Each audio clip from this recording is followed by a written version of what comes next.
Damos la bienvenida a la doctora Angélica Abad. Ella es politóloga, docente investigadora de la Universidad de Cuenca. Doctora Abad, bienvenida. Nos encontramos a menos de 3 semanas del inicio de la campaña electoral, con un presidente Noboa que exhibe cada vez un estilo más confrontativo y que se encuentra también en varias disyuntivas, tanto con el poder legislativo por los decretos económicos urgentes que han entrado dentro de una polémica y también por la indefinición que existe y las claras intenciones de él y sus colaboradores de omitir una licencia para campaña. Quisiéramos conocer su punto de vista, cómo ve estos albores de la campaña electoral. Bueno, antes de responderle, buenos días Gustavo, gracias por la invitación. El panorama que tenemos es uno un poco al que ya nos tienen acostumbrados los políticos y los partidos siempre, ¿no? Antes y después de las elecciones, y es uno en donde se intenta pescar a río revuelto la mayor cantidad de votos, en donde los políticos empiezan a utilizar todas las herramientas que tienen a mano para desprestigiar a sus adversarios y así asegurar nuevamente algún caudal de votación.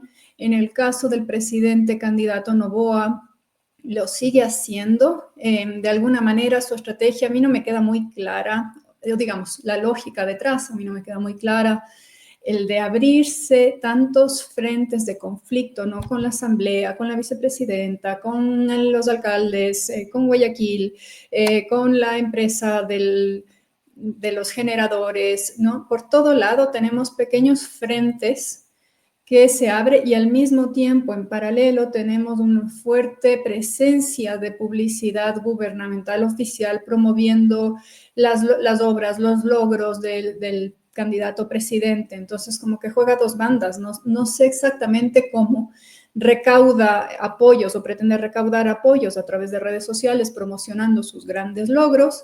Y mientras, por otro lado, se abren muchos frentes de conflicto que son apuestas riesgosas porque no está muy claro que en cambio esos les suban o les sumen votos a sí mismo, ¿no? Lo que sí está claro es que hay una pre-campaña muy fuerte y que hay un uso, cosa que no es ética y de hecho está condenada. Lamentablemente el Consejo Nacional Electoral o no quiere o no tiene las capacidades para fiscalizar de la comunicación gubernamental para la promoción del candidato Noboa. Ahora, si vamos un poco atrás, en una retrospectiva, un año y algo más, cuando se dio esa microcampaña con la muerte cruzada, teníamos otro Noboa, un asambleísta casi desconocido, o conocido por muy pocos, o recordado por muy pocos, pero que empezó a captar la atención de los votantes precisamente porque no era partidario de contiendas ni de polarizaciones. Así es, teníamos, bueno, no, si es que no hubiésemos tenido el asesinato de Villavicencio, quizás Noboa hubiese permanecido en ese estado de amplio desconocimiento por parte de los votantes, ¿no? Muchas veces hemos dicho, Noboa se encontró con la presidencia porque no estaba en sus inicios dentro de la mente del elector ni de ninguno de nosotros para esos efectos, ¿no? Ahora claramente es distinto y él empieza también a mostrar un estilo de gobierno que no es justamente ese que era más alejado de las prácticas anteriores, que era mucho más moderado en su mensaje y que él mismo admitía no iba a abonar en términos de la polarización. Lo que ahora tenemos es, para mí, es un fenómeno ligeramente distinto. Sí hay polarización, sí pareciera que estamos en este terreno de correísmo, anticorreísmo nuevamente. Él se ha vuelto mucho más, digamos, crispado en su discurso, pero al mismo tiempo me surge a mí la duda, porque sí tenemos todavía, al menos de acuerdo con la última encuesta, que se lanzó un 30% de indecisión de voto, ¿no? Más o menos. No sé qué tanto de ese voto no pueda también movilizarse en contra de Noboa. Entonces tendríamos como dos niveles de polarización. Uno es contra Correa y lo que representa y la Revolución Ciudadana, que es digamos, la que hemos venido observando. pero el presidente sí ha abonado el terreno a favor de un contra Noboa, ¿no? De un voto anti-Noboa también. Y cómo vayan a movilizarse en esos terrenos y posicionarse el resto de candidaturas, incluyendo la de Luisa González, va a determinar también los resultados de la elección, que probablemente sea una segunda vuelta entre Luisa González y Daniel Noboa, pero no sabemos en qué términos de la agenda, ni qué temas, y ni cómo se desarrollará ese discurso. ¿Ve usted en las condiciones actuales, tal como se vislumbra esta campaña, que pueda cambiar esta polarización correísmo versus oposición? ¿Alguna posibilidad de que alguno de los otros candidatos pueda surgir? Bueno, lo que nos enseñan las elecciones en este país es que cualquier cosa puede pasar. Además, hay mucho del contexto que es impredecible y que puede dar la vuelta a la tortilla. Tenemos presente el tema de la violencia y de la violencia política.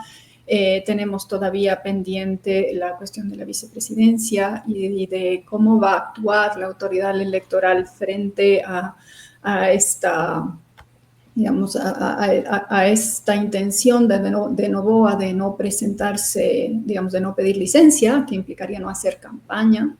Tenemos muchas cosas todavía en juego. Tenemos por ver cómo termina de desarrollarse la crisis energética, ¿no? Hay muchas cosas sobre las cuales no podemos todavía ver cómo va a influir o no. Entonces, lo primero es que siempre las elecciones en el país son inciertas porque tenemos todas estas cosas del contexto que pueden jugar a favor o en contra de los candidatos.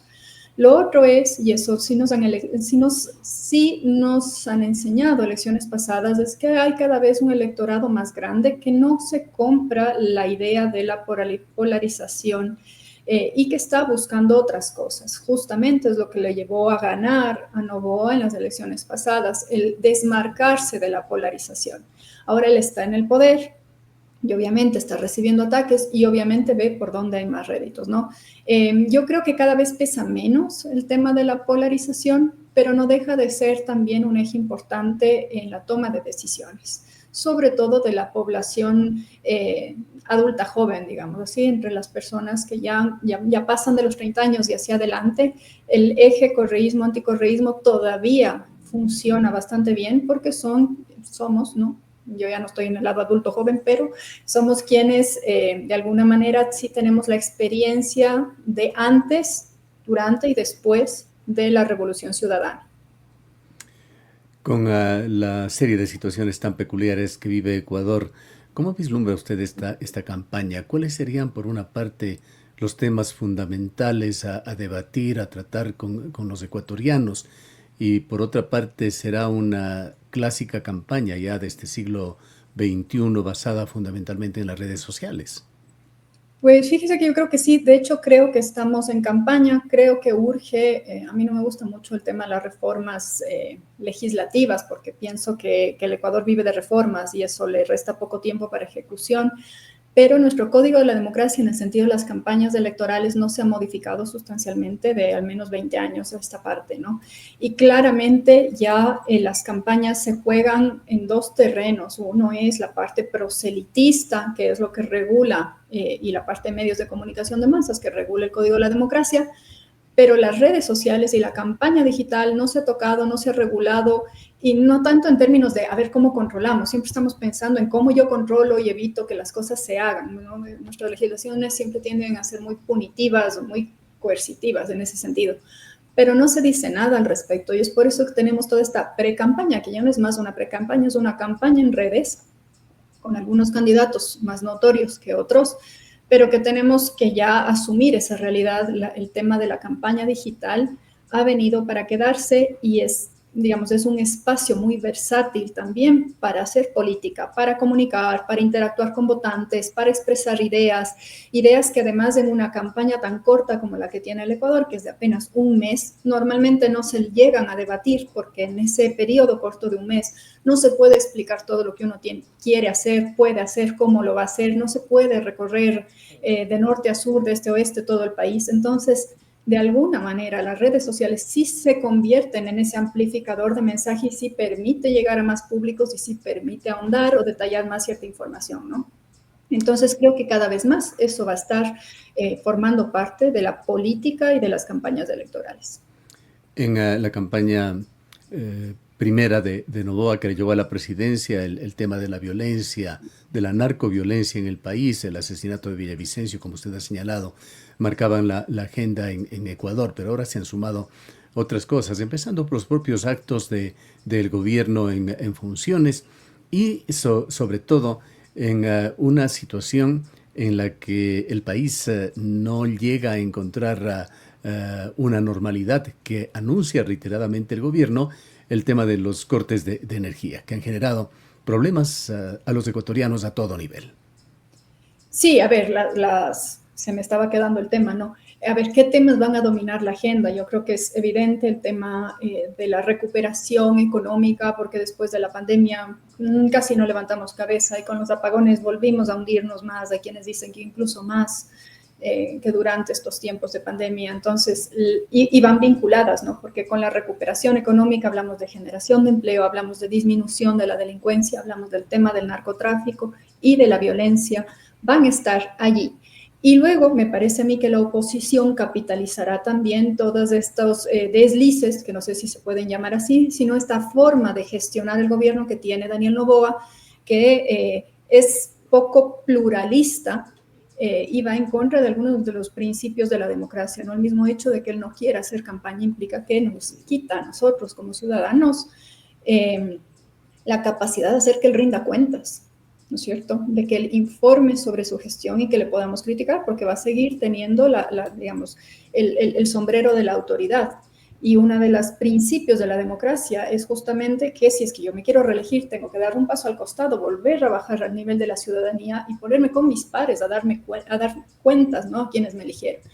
Entonces, sí he visto que la oposición empieza también a capitalizar este tipo de actitudes que pueden ser el principal talón de Aquiles de Noboa. La crisis energética, de lo que yo he visto en algunas encuestas, ya no me acuerdo exactamente cuáles eran, digamos, la gente entiende que es producto de la sequía y del tema del calentamiento global y lo percibe ajeno a la gestión del gobierno. Sí hay quien critica la gestión de la crisis energética, pero en sí mismo no ha, digamos, no ha contribuido a desgastar la imagen del gobierno tal como quisiera la oposición, ¿no? Sí, y esto se da de alguna manera también porque los ecuatorianos somos cortos de memoria, a veces de atención. Recordamos en el debate presidencial, cuando se tocó el tema eléctrico, Noboa se limitó a decir que había un problema en la distribución de energía en Ecuador. Él no veía como un problema el déficit de energía. No lo veía y no lo ve todavía. Es decir, si después de esta sequía todavía queremos imponer, aquí en el caso de la provincia de la Suay, queremos imponer la explotación minera en nuestras fuentes de agua, sabiendo que la mayoría de estas fuentes de recarga hídrica luego alimentan a los ríos de los cuales bebe Mazar, ¿no? Es toda una cadena que claramente el gobierno, y ahí sí se puede ver lo alejado que está de las localidades y de las realidades propias de la comunidad, ¿no? De las ciudades, de los cantones, si es que todavía sigue por esa senda, es claro que no ve. Ahora, digamos, no quiero defender al gobierno, pero es algo que tampoco ven claramente los candidatos, porque lo que hemos tenido hasta ahora y lo que vemos también en los planes de gobierno es que los candidatos se llenan la boca un poco de promesas muy superficiales con respecto al manejo de recursos naturales y energéticos. Porque no basta con decir, sí, yo voy a invertir en recursos renovables, pero eso lo dicen todos. Vamos a mejorar la distribución energética, que efectivamente hay una cuestión técnica que dice que hay que mejorarse.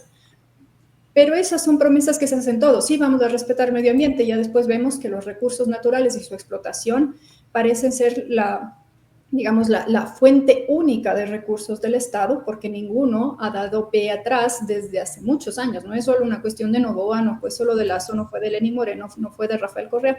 Esto viene desde siempre. Entonces ahí tenemos ciertos problemas estructurales que ninguno de los candidatos aborda ni quiere abordar. Se van a dar siempre la vuelta porque no tienen tampoco una solución a la mano, ¿no? Es complicado. Y reconocer que es complicado no da votos.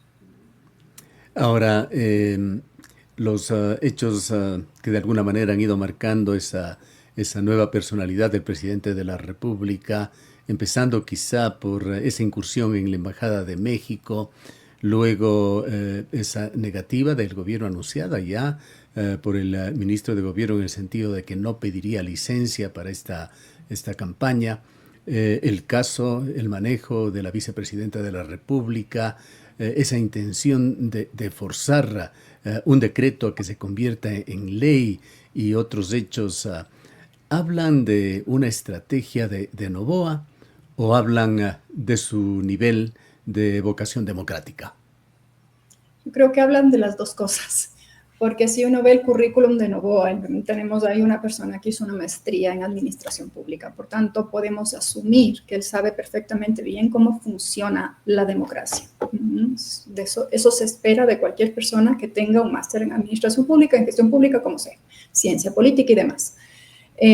También es verdad que Noboa tiene muchos recursos económicos para poder medir el clima de la ciudadanía. Y no se necesitan tampoco muchos recursos porque si uno ve en las encuestas de opinión pública, ya sea del APO o del Latino Barómetro, de estas que se hacen mediciones en toda América Latina, podemos ver que en nuestro país el porcentaje de ciudadanos que apoyamos a la democracia con todos sus problemas frente a otros sistemas de gobierno es menos del 50% de la población. La mayor parte de la ciudadanía ecuatoriana considera que a veces una dictadura es mejor que una democracia o que da lo mismo democracia o dictadura. Y eso nos da cuenta de cuán deslegitimado está el sistema por una serie de razones, que este no es el espacio para discutir aquello, pero yo creo que el presidente sabe leer muy bien esto. Y somos también un país que prefiere liderazgos fuertes, entonces no es algo que directamente, sí, personas que saben mucho de democracia, que saben mucho de procedimiento legislativo lo van a condenar, pero yo creo que él está esperando que no le, digamos, que no le desgaste tanto. Ahora, dicho esto, que él sepa leer muy bien la opinión pública, también dice mucho justamente sobre sus propios principios democráticos y lo débiles que son. Porque una persona que efectivamente vive bajo esos principios respeta el plan legislativo, respeta la voluntad popular, ¿no? Respeta una serie de instituciones y de normas que en estos últimos tiempos claramente el presidente no ha respetado. No ha respetado la soberanía popular que reposa en la Asamblea, no ha respetado la soberanía popular que lo eligió junto con Verónica Abad, ¿no? No ha respetado también lo que acabo de mencionar hace un momento, nuestro derecho a que nos rinda cuentas de iguales a iguales, no ha respetado ese proceso democrático, ¿no es cierto? Todos estos mecanismos de pesos y contrapesos no los ha respetado y ha demostrado que con poco más de poder, a lo mejor las acciones y el rumbo que tome puede ser incluso más autoritario. ¿Cómo ve usted el desempeño de Noboa con respecto a los intereses de Cuenca? Está por allí el tema de la vialidad no discutido en el nivel que se hubiese querido, menos solucionado. Solamente hay ofertas hasta el momento y entre ellas están estos pasos a desnivel que si bien darán algo de comodidad en una vía, no solucionan ni de lejos los graves problemas viales de la provincia de la Suay.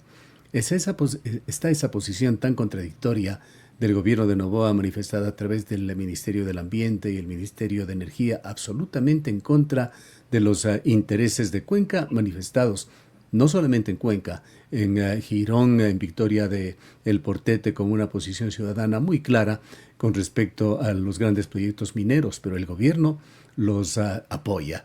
Y está también esa otra faceta del centralismo, un centralismo absorbente que se ha manifestado en acciones como la de minimizar prácticamente en forma absoluta a SELEC, llevando sus mandos a Quito, y otras acciones que no han demostrado una apertura del gobierno con los temas de ciudad, temas de la provincia. Noboa tuvo un importante apoyo, estuvo entre las provincias que más votó por Noboa, mantiene sin duda sus seguidores aquí, quizá por efecto más del anticorreísmo fuerte, pero nos hace pensar cuál será la reacción del electorado en esta nueva elección, en esta situación que se presenta ya con el presidente candidato. Yo creo que el problema, efectivamente, el austroecuatoriano, yo no hablaré solamente de la provincia de la Suay, me parece que aquí Loja, que lo que pasa en Morona, Santiago, no toda la parte, el austroecuatoriano en general, necesita de urgencia una verdadera descentralización. Pero este no es un problema de hoy, de Novoa, sino que venimos acarreando y arrastrando desde hace muchos años, ¿no? Esta idea que tienen los gobiernos, que cuando el Estado no tiene capacidades, que cuando no hay forma de llegar a la ciudadanía, en lugar de descentralizar y dejar que sean las propias comunidades quienes tomen sus decisiones, mejor concentro, ¿no? Esto es algo que de primera mano vivimos nosotros, y no creo que solamente el austroecuatoriano, sino en general todas las provincias no centrales del país, es decir, todo lo que no sea Guayas, Manabí, ¿no? Un poco, vamos por ahí.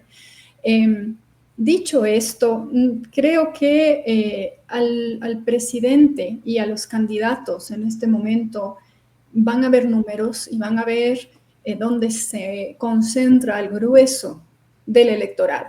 Y en ese sentido, lamentablemente, no estamos aquí en el Austro, estamos en Guayas, estamos en Los Ríos, estamos en Manabí, estamos en Pichincha. Nosotros venimos quintos, pero no son los intereses del Austro los que van a dictaminar la elección, sino la costa y el norte del Ecuador. Y también esa es una realidad que hemos venido observando. Y se hace más palpable cuando vienen presidentes, ofrecen, presidenciables, diríamos así, ofrecen cosas y después no las cumplen, pero también se hace evidente cada vez que uno escucha una entrevista a dirigentes gremiales, dirigentes sociales, dirigentes de las patronales, en donde uno dice, bueno, nosotros presentamos el estudio ABC, nosotros hemos hecho esta propuesta, el gobierno ni siquiera se dignan en respondernos del oficio, nos ofrecen que sí, después de esto se va dilatando. Lamentablemente creo que es un poco más de lo mismo lo que vamos a ver en las siguientes elecciones. Si es que las elecciones fuesen el día de mañana y estando las cosas como están, no mantenemos todo constante, me parecería que iríamos primero a una segunda vuelta y en esa segunda vuelta volvería a ganar el candidato a presidente,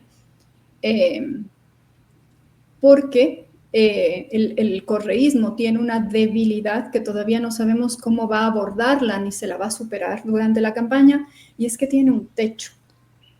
Tiene un techo que se ha comprobado que es de más o menos entre el 20 y el 30%. Sí, es una gran oscilación del electorado, pero el resto del electorado tiende a ser anticorreísta todavía. Que yo insisto, es una cosa que se va haciendo cada vez menos fuerte porque se incorporan nuevas masas de electores que no tienen ni que tienen el mismo juicio que tienen los electores, digamos, más adultos respecto de esos periodos de antes, después y... Pero el debate presidencial, o los debates, deberíamos decir, pues va a haber también para vicepresidente de la República, podrán ser gravitantes.